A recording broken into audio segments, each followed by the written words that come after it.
This one's going to be lore heavy, and I'm very curious because this one supposedly is the end of Shadowlands. I mean, is it the end of Shadowlands? Because I'm assuming there's going to be more story in the other patches. I would assume. But I don't know what this is. I am curious to see how it all panned out. Welcome back. Right, the Sylvanas cinematic. Certainly, a lot of things going on there. You may have a lot of questions. Did leave a lot of people just wondering about a few things. I haven't seen the cinematic like it yet. Didn't really leave them with an idea of what's next. I can say I almost 100% sure know what is next, so I think I'll be able to answer a lot of your questions.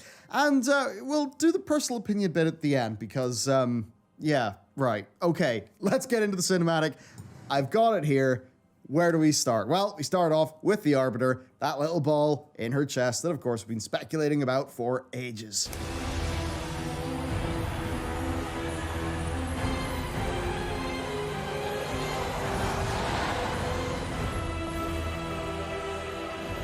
So they've assaulted Oribos, and they've gotten the Arbiter's ball. So and they're putting it in the jailer's this chest. Is what we expected. So Val's going to get all of these sigils. Now, these sigils are mostly a 9.1-ish plot element, for the most part anyway. But yeah. Who the hell is Zoval? Like, I wish I knew. I'm assuming it's like Zoval. No, I'm typing it wrong. I don't know. Who's Zoval? Wait, Zoval, wow. Tehran Zoo? No, saying it. Fulgent. I guess I don't know how to type Zoval. Is it just Zoval?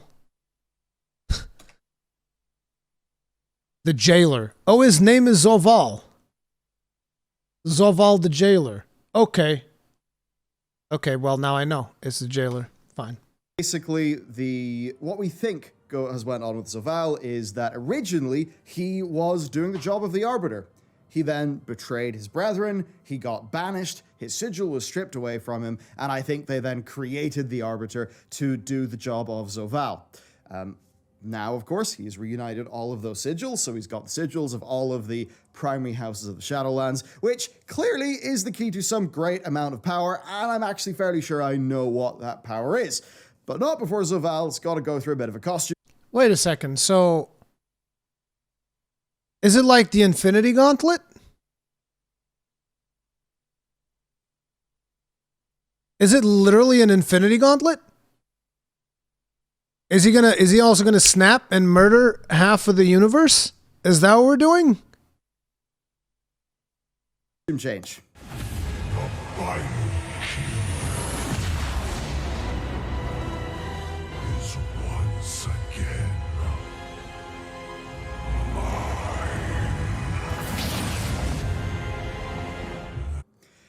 So there you go. The final key is once again his. He's got new armor. It almost feels like there's some Infinity War-ish feeling things going on, and he's got this portal opened up behind him. Now, what is interesting to me is that if you look at that portal, initially it very much looks like time magic. I'm going to put that aside for now and say that this is what a big sort of super original bit of First One's technology looks and feels like. Now that said, the meat of this is yet to come, so let's go.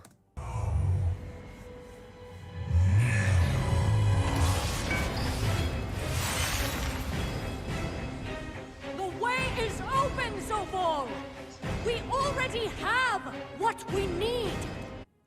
So that's interesting. She's basically advocating to, not to go super punitive on the various different mortals.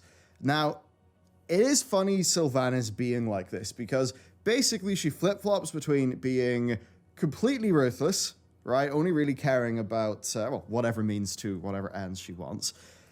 And then sometimes she has quite a bit more going on emotionally. And I guess that's where this starts to take its turn and where the big things start to happen. Too long I endured the Maker's flawed design. I will forge a new reality. Okay, so just before we hop into what I think is going to happen here, he's basically rebelling against his creators. This is what we thought was going on in the long, long, long ago history of the Shadowlands. And his goal is to unmake reality, or to remake reality. Now, to do that, he's going to need to get to a place called the Sepulcher of Knowledge. And based on, I think, Al-Farim's writings and a few things in Tazavesh. What does it mean to unmake reality? Does everything just disappear? No, Kenneblers, we'll see that after this one. I'm actually fairly sure I know what's up with the Sepulcher of Knowledge. So the point being here, they've got everything they need to get to the Sepulcher, almost certainly. Sylvanas thinks, though, this is getting a bit excessive. All shall serve. No way! Right then, so... Are you kidding me? They're gonna do a Sylvanas redemption arc! Oh my god, dude. Oh my god.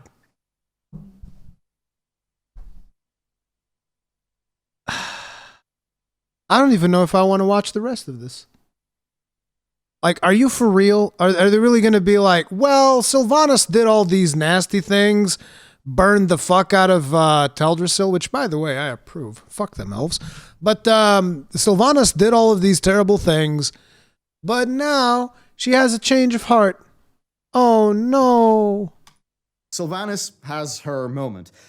And if you've been following the modern depictions of Sylvanas, she is quite like to have her moments. As an example, during that fight with Saurfang, she got pretty damn pissed off that she took a hit. That led to her making the big snap decision of, basically screw the Horde. Now, if you look what happens here, she's just seen Zovaal chain up all of a bunch of people that she knows that she has history with, at least, and then talks about them serving.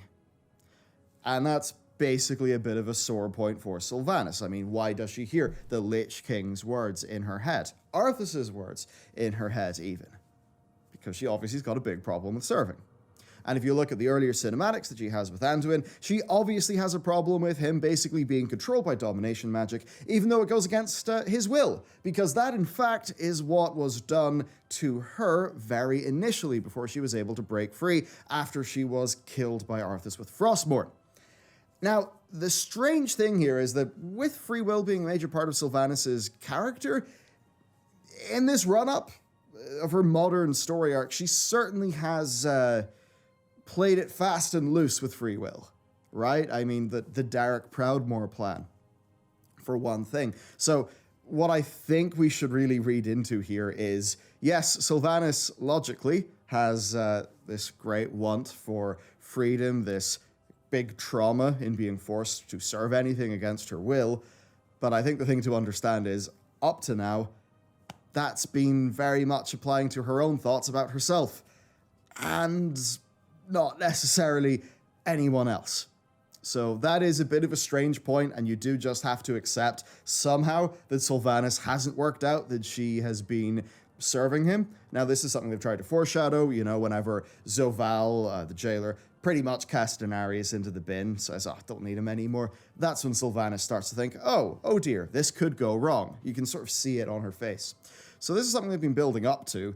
It's just, it's just happened in the big cinematics. It hasn't massively happened in game, and we haven't spent that much time. It's just they're doing a piss poor job of it in World of Warcraft. So, yeah, it can be a little hard to keep up, and sometimes those jumps in what she does and how she feels seem quite big between periods of time.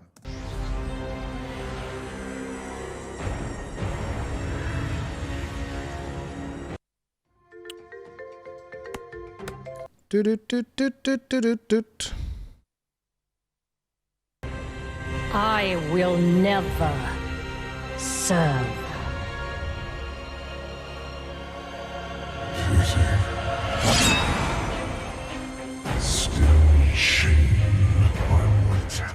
I think this is the face of somebody who's perhaps realizing what's really going on. You did help restore something stolen from me.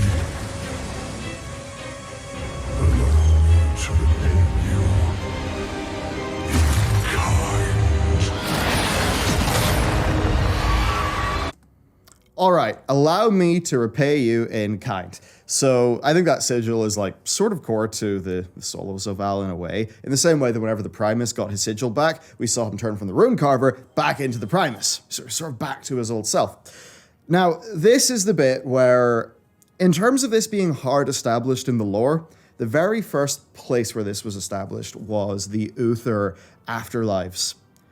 But really it was more overtly talked about in Folk and Fairy Tales, which is a book that came out There you go. See? Did you buy the book, Folk and Fairy Tales? Good, then you know what's going on. You didn't buy the book, Folk and Fairy Tales? Then you have no fucking idea what's going on. That's about the quality that you can expect. really quite recently indeed, actually. So basically in that book, Verisa learns that Sylvanas, actually that her soul was fragmented, that it was split in two, like with Uther's. And there is the soul fragment. You might think that, learning that Sylvanas' soul is fragmented in two would be something important for the players of World of Warcraft to know. You might think that. You might think that this would be something that would be explained in the game. You might think that. You'd be wrong. You don't actually need to know these things, okay? Unless you get the book. Then you can get the book and you can just put it in the book. That is the Banshee Queen, right? The character that we know. But then there's also a fragment that is called Courage, that is found in this fairy tale. And basically, Courage is... they're both still parts of the same person. And that same person was the Sylvanas that Arthas killed with Frostmourne. But it seems that Courage was the Ranger General bits. No, Courage was the cowardly good dog. Things that people remember about Sylvanas. And then the Sylvanas that we have seen since she was killed in Warcraft 3 is this fragmented soul.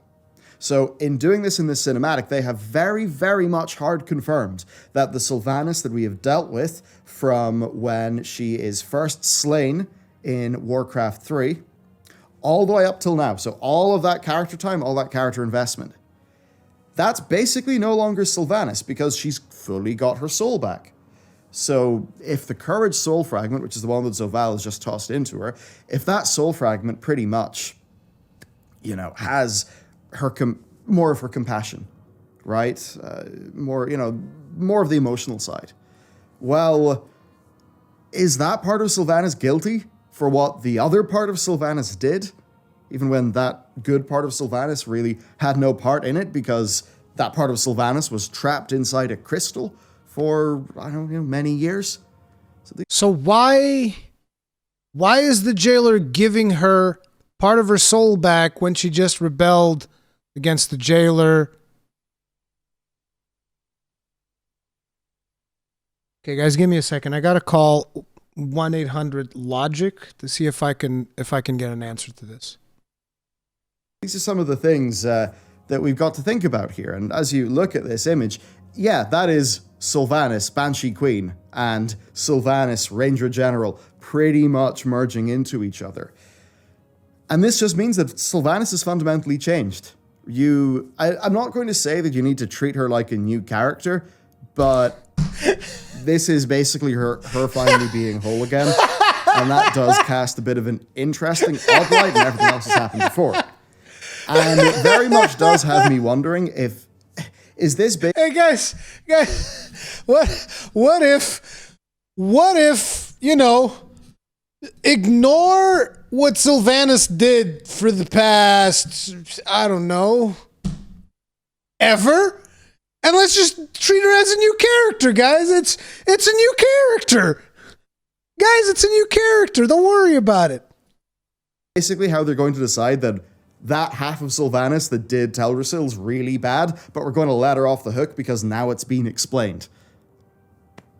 In which case, I could understand how Blizzard are doing that story in relation to their cast of characters. They're doing it dirty. But I don't really think that's going to be a satisfying way for that to go. And, for really a lot of the players. The players who sort of spent all of those, dozens of hours in Teldrassil sort of back in the day and have those fond memories. So, quite a lot to get into. Let's continue, though. To their mercy.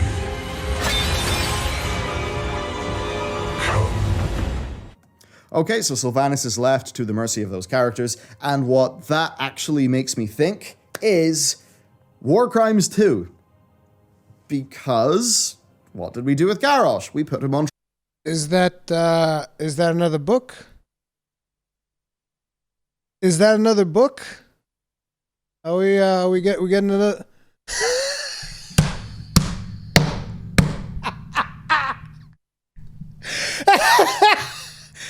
Guys, listen. You want to know what happens next? You guys need to get this book. Oh my god, dude. Trial. If she's being left to our mercy, then it stands to reason she's being put on trial. And then, if they wanted to do some parallels, because of course there's a Sylvanas Verisa arc in the War Crimes book, they could probably run something like that in a new trial that they do. Now, I think they have to be very careful by any such logic that is used in a trial of Sylvanas. And you're very much going to see how clear it is that she's different soon. Be the first to witness reality's end. Alright, so the dominated Anduin is going to become the first to witness reality's end. Sepulcher of Knowledge. Trust me, I'll get into that very shortly.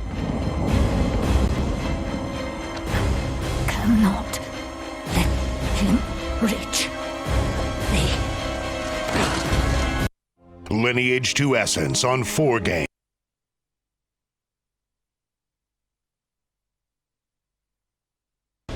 Alright, so they kind of tease us there. Sylvanas says, cannot let him reach thee, and then she's gone. Now, the first thing that's going to twig you on to this being a different Sylvanas, because of course, this is a fantasy property, and rules are rules. The color of her eyes is different now. She's got blue eyes. So now she's Ranger good. General again. So the good part of Sylvanas has been pretty much yeeted into her.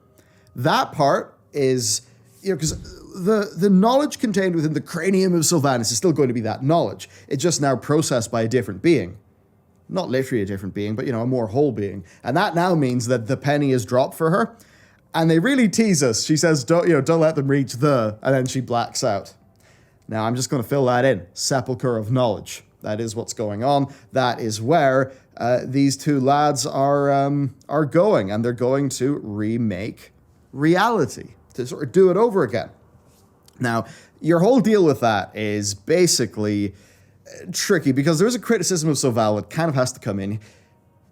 But basically, from what we understand, the first ones, kind of from them comes everything else. All of the cosmic forces, the entire setup of the different realms, the systems. And it's a situation where, in a way, mortals appear, they cultivate anima during life, they die, they go to the Shadowlands, and their anima is kind of used in this big machine of death. I mean, I'm sorry, but that's not really the kind of idyllic afterlife that one would maybe think of. So there are a bunch of characters who are kind of looking at the setup of the universe with all of this really not that nice death stuff going on, all of these demons, all of these bad things, and they're kind of thinking, well, let's remake it again. Now, the first ones are basically the group who made the universe insofar as we know it, right? Ian, when he talked to me in an interview, said to zoom out on the, on the cosmic chart. So basically, all you need to know is the first ones are like a big progenitor. They're like the progenitor to the Titans, to the Eternals. They set all of the stuff up. And with that, we believe, based on, I think it's Al-Fareem's writings, who is a broker, and his writings appear in this patch. We've basically worked out that the Sepulcher of Knowledge is, you could almost think of it as a sort of cache of ancient First One's technology. That's what we think. First One's technology, basically the stuff that they used to write the universe. If you're going to think about, say, Lord of the Rings, where your whole thing is that, Melkor pretty much adds discord into the Song of Creation, right? He kind of messes up Iluvatar's plans. So it's kind of like singing discord into the sort of ideal harmony of creation. And I kind of wonder if that's what's going to go on here. It's this technology, think of it like the Song of Creation, the Lord of the Rings mythos, and Zoval basically having a way to do it again, to rewrite it the way that he wants it. And I wonder if he's going to be a little bit of a Melkor-like character because, I mean, okay, it's that thing. He's one of this founding group of entities or deity-like beings, but he's got his own ideas. He's got his own plans, and they don't exactly mesh with the big creator's plans. So he wants to remake all that stuff. I think that's essentially what's happening, and that's where he's going. The creators sound like scumbags. Which I guess does give me some ideas also. for patch 9.2, actually. So it's interesting. I mean, it's like, obviously, at least from my limited interpretation of the lore, and I do mean limited interpretation of the lore because I'm not going to go and read like 50 books just because you can't be bothered to properly make a story in your video game. But my limited interpretation of the lore is that the World of Warcraft team only really thought about, you know, the origin of their universe from the Titans' perspective. That's what I see, right? The Titans, you know, they're going through the cosmos and whatnot and looking for planets. Like, all that stuff makes sense. And now with Shadowlands, they're like, no. Let's make someone who made the Titans and let's go bigger and bigger and bigger. And then it's like, in the next expansion is going to be, we got the Zero ones too, because they came before the first ones. The neutral ones. Jesus. This does make the Goodbye Anduin cutscene that ended up being Datamine make a bit more sense, where Anduin's not dead, but I should talk about Anduin, I guess. Anduin's dominated, right? He's mind-controlled. That's why you saw him raise up that sword. This is, of course, the little pocket watch from his father. This was introduced in the Legion expansion, and fairly sure our characters pick this up and have a bit of a moment with it. So, man, this is certainly interesting. Now, this was also very, very predictable. You know, a lot of people wanted her to die. They very much did. But they did so much foreshadowing. Aren't you going to fight her in the raid, foreshadowing though? That Sylvanas was going to flip. And there's also Nathanos. So if we look at this from Sylvanas' point of view, well, she sees Zovaal not treat Denathrius, who is an ally of an incredible span of time. He doesn't treat him well. She's probably thinking, well, shit, I'm new around the block. How is he going to treat me? So she has thoughts there. She keeps on giving Anduin looks, and Anduin's taunts back to her clearly work. She then ends up, of course, fighting Tyrande. Tyrande's like, hey, Nathanos, the jailer's got him. We hear you like him. Well, she's constantly been given these reasons to doubt. Now, that said, given what all these characters are and just how they operate, I find it kind of absurd that Sylvanas has conveniently only worked it out right now. I think it's a little bit tropey and unfortunate that it kind of happened in a, she got a little bit... No. Just call it what it is. It is 3 words. There's 3 words to describe this, guys. I want to see if you guys can guess those in chat. 3 words to describe this. It's the PPR effect. No, it's not POS. It's the PPR effect. No, not R. PPW. PPR. The PPW effect. Okay. Can you guys guess it? No? Nah. The PPW effect is the piss poor writing. It's the piss poor writing. It triggered, so she made her big decision, And I get it, words set people off. That is totally something that happens in good narratives. It's just that for Sylvanas, it feels like that's happened a few too many times, and it's kind of like she is perfectly cold and cunning and ruthless and relentless until the very second that they don't want her to be, and they want her to make a big move or a big change. She's a MacGuffin. In which case, they just poke 1 or 2 of her buttons, and then she makes the snap. Now, it's the sort of thing where, because of how that is portrayed in-game, where we only see these like tiny little highlight snippets of Sylvanas, that feels like, whoa. And I think it's hard for people to keep up with, and it's why people would see this Sylvanas that we see in the raid, and maybe see the I am becoming War Chief Sylvanas from the Legion cinematic and think, wow, those are 2 different people. Now, the thing is, if you actually read Sylvanas like in the books, like A Good War, which is the one before Battle for Azeroth. Like, she is a pretty different feeling character because you actually get her own internal monologue. You get what she's thinking. And that means that those, you know, changes about what she ends up doing, those can make a lot more sense. It's just that weird, tricky thing of, I think Sylvanas, in a way, is a character that they're kind of writing it like she's in a novel or a TV show or a movie, but they're maybe forgetting that if you play the video game, you're only seeing tiny little snippets of Sylvanas. I think it's got a lot of people confused. I mean, that whole bit with the soul and her getting her soul back, well, I knew that because I read a fairy tales book that they published. Now, I had no idea what that was. I mean, you see what I mean, right?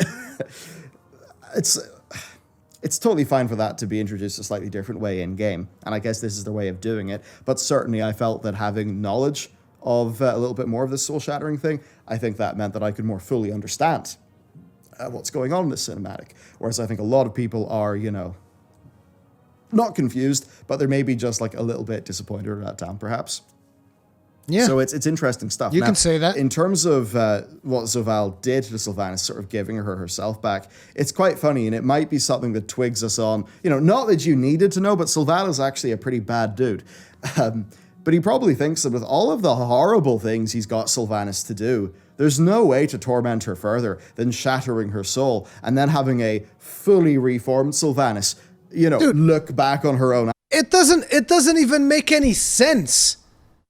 Like, think about it. It doesn't even make any sense. How does this make any sense? It's like, oh, you betrayed me, so I'm going to give you the rest of your soul.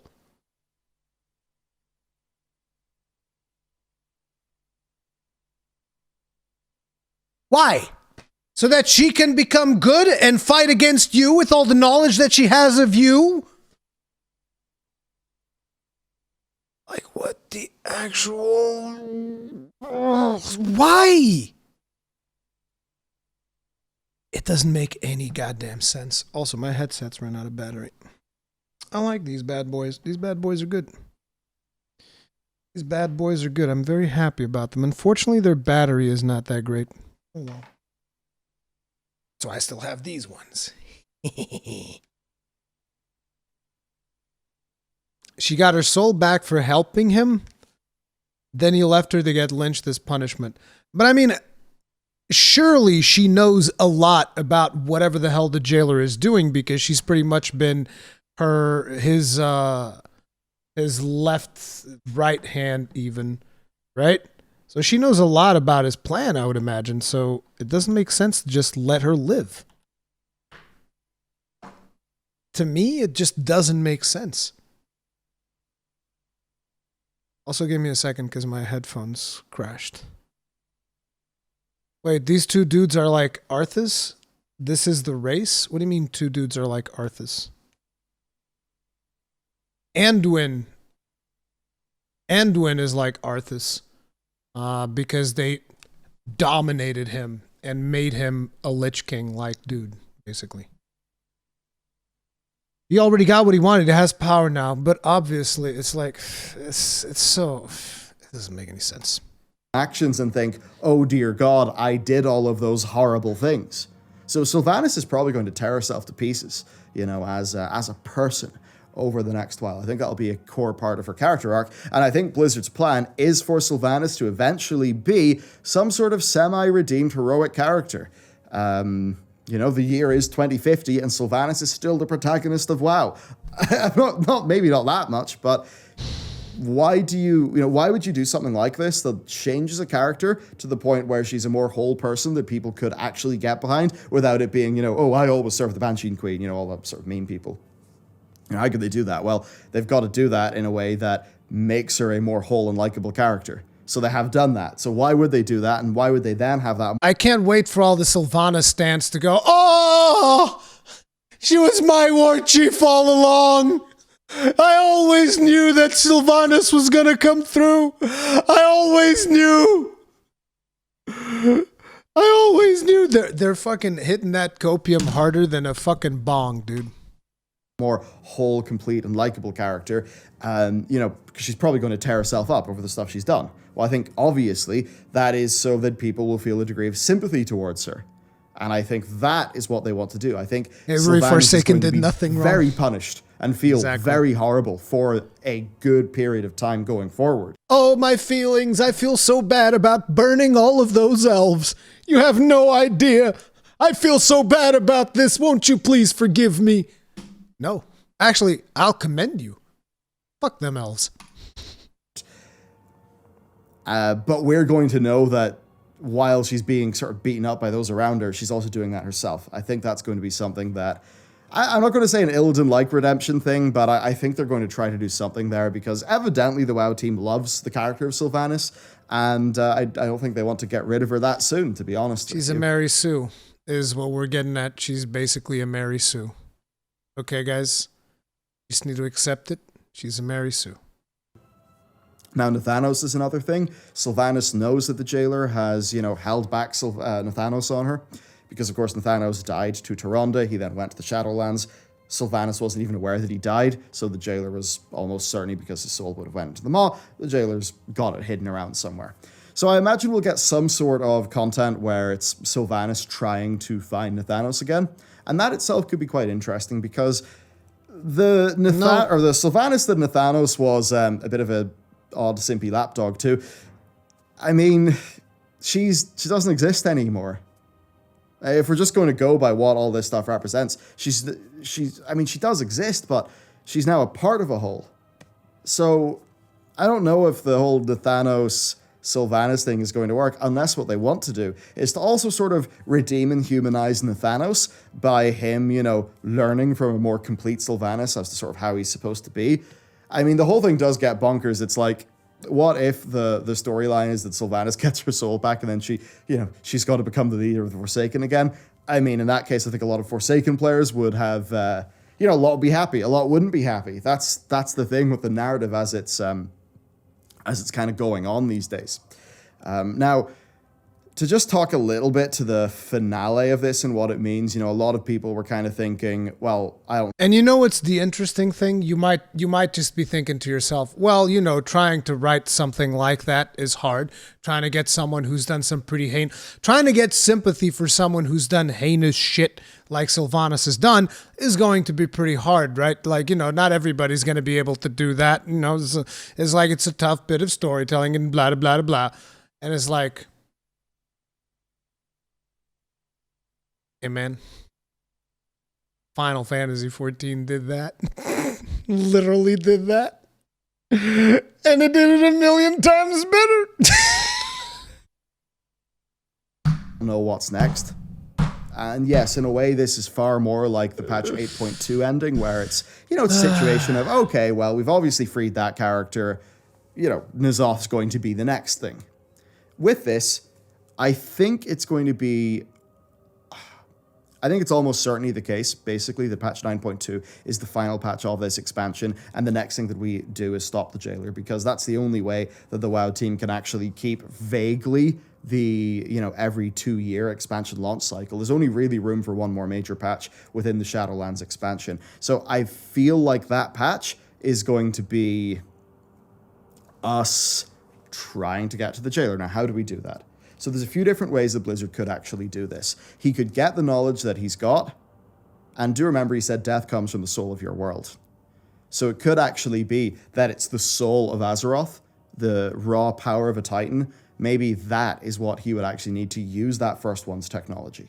That could be the case, right? In which case, you could even see a Zovaal maybe reinvade the Shadowlands via some new zone, which is our new patch zone. That's how he tries to get to Azeroth. Or maybe they just go, reuse Northrend and we have a patch there.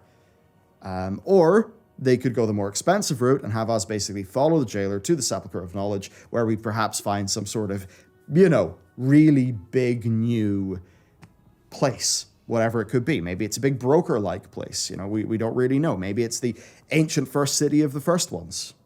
Who knows? Basically, the point is, though, Zovaal is now ready to enact his plan. That's where we're going to go. It's going to involve the Sepulcher of Knowledge, which is full of First One's technology, which they used to create the universe. He now has, basically, the power that was used to create the universe. Yes. I think this is it's a rather Infinity War. Thanos-like situation. It's Infinity War. Actually, that's There's very clear and like Marvel inspirations going on here, I feel. So I think that's what they're going for. Okay, so that's that done. If I'm going to quickly talk about my own thoughts and feelings, I think that, you know, some of Sylvanas only makes sense in a...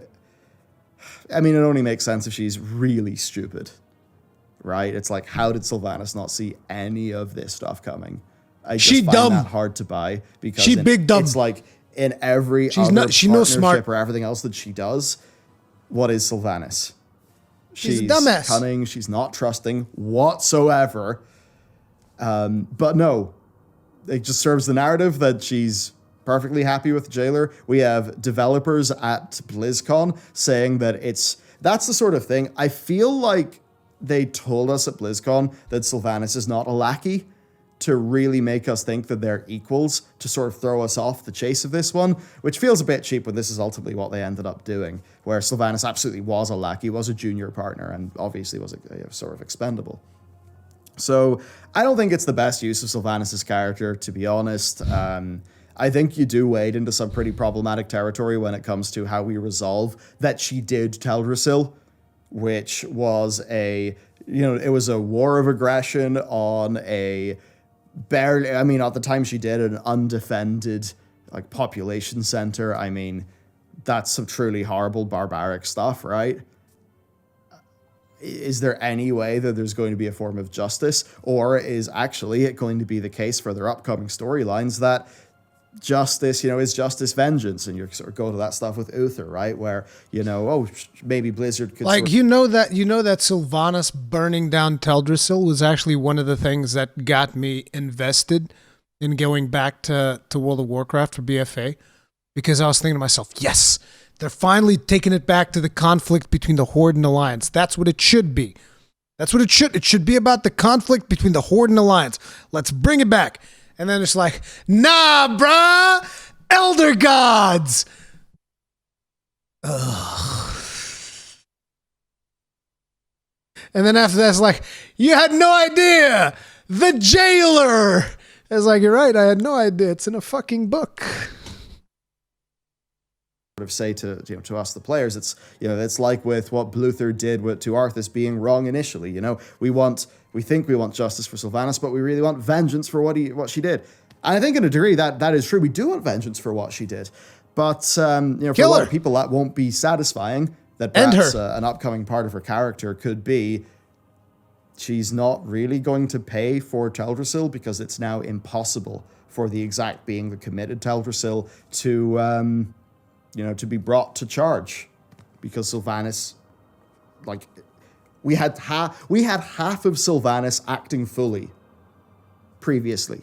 Now we have all of Sylvanas acting fully, so we have a more complete person. So, it's like, is it even possible to redeem Teldrassil? And I don't know. I just think that they're going down a route where it could make sense if it was like a novel or a TV show, but I'm just not 100% sure if, for the player experience, it's going to really mesh that well. And then my other thing I would bring up... It's not going to mesh that well because the way she behaves and the things that she does don't make any fucking sense.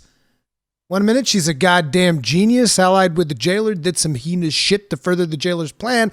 The next minute, she can't figure out she's being used.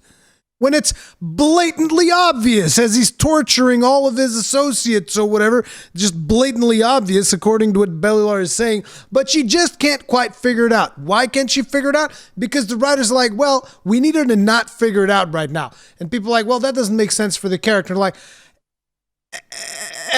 stop oppressing me. It's my story. You don't pay my sub. Fucking... She's not just a Mary Sue, she's a dumb Mary Sue. With big angry nipple man, who I guess has finally put some armor on, so we can all be thankful about that. Yeah. So Val, I do think he's pretty much WoW's worst villain. Yeah. And his armor looks like shit, by the way. Because we don't know how he betrayed his kin.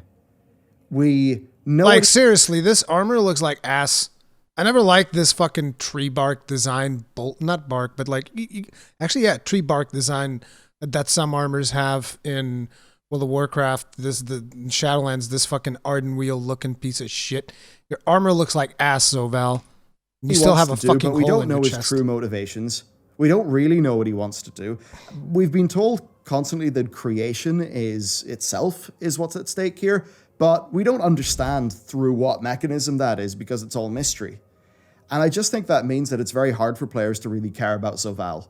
And then that's really tricky because now they've made it such that Zoval was, he was involved in the Burning Legion via the Dreadlords. He was Warcraft 3, we actually have a video coming up where Warcraft 3 is basically, and I think it was the WoW lore subreddit that pointed out initially, but like War 3 is kind of the jailer's henchmen / people he's infiltrated fighting each other. So that doesn't feel great to people. And I think perhaps what a lot of people wanted from this cinematic was just us actually finding out what is the deal with Zoval very plainly. We obviously didn't get that. All we know is he's walking into the next stage of his plan. And I guess what I'll say is, like the Marvel movies or not, at least credit to them in Infinity War, they kind of made, Thanos was like a little bit of a mini protagonist in that movie, wasn't he? Like they really tried to make it clear that the audience would understand, what that character wanted, right? I guess while still having to adhere to the rule of, wiping 50% of the people out. But they spent a lot of time from Thanos' point of view in Infinity War. That's my point. And it feels like they're trying to do a similar-ish story, but we haven't spent that amount of time with the character, and he's not been sort of looming over us and foreshadowing or being foreshadowed for long enough in a way the players would actually feel. That's, I guess, just that thing, the Zoval stuff, doesn't seem to really mesh with people. Now, Blizzard themselves, they did post this cinematic unlisted, and, for all the people who have, found the link to this and then clicked through to watch the cinematic, because, this is what Wowhead even linked, we're certainly 2.5K up, I was going to say up thumbs. Sure, we'll do that. 2.5K up thumbs to, 4.9K down thumbs. I mean, certainly if I had that ratio in one of my videos, I wouldn't be particularly happy. And I think really if I was to just give Blizzard any advice, I think it's all well and good and, cool to have what you want to do with your big characters. But the thing that really matters for that story that you're telling is to what degree is it communicated by the players? How much do they actually understand? And, I feel like this not seemingly being that well received by the community is perhaps just maybe just because of some of the problems or the issues, I suppose, I've talked about in this video.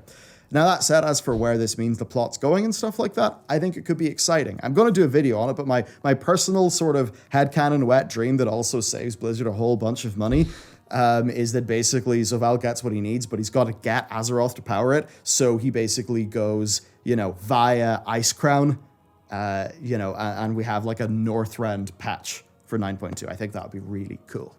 But anyway, look, that's it for this video. I actually do have to, gotta go skedaddle here. And let me know what you guys, what your theories are on all of this stuff. What do you think's going to happen to Anduin, to Nathanos? Let me know. I hope you found this interesting. I'll see you next time. Thanks, Bellular. God knows I wouldn't have been able to figure it out if I was trying to just watch a cinematic. How the fuck was I supposed to know if I watched that cinematic? If I had played the entirety of the patch and I watched that cinematic and I see him just pull out a crystal from some kind of anal wormhole, and just pulls out a blue crystal, and he goes aha! And you just see some silhouette of Sylvanas. How the fuck are you supposed to know that he gave her half of her soul back? What the hell? What the actual hell? Good God.